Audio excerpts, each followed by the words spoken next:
జీవితమంటే కల కాదు, అది కవులు రచించే కథ కాదు. కనుమరుగైనది సిరి కాదు, అది మనదని తలచుట సరికాదు. కుడి ఎడమైతే పొరపాటు లేదను నానుడి సత్యం కాదు, ఇది అందరికి అర్థం కాదు. ఓ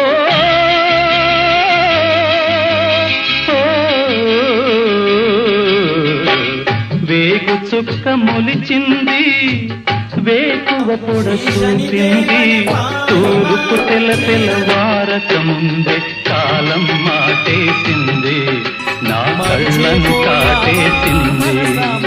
కాలం మాటేసింది, నా కళ్ళను కాటేసింది.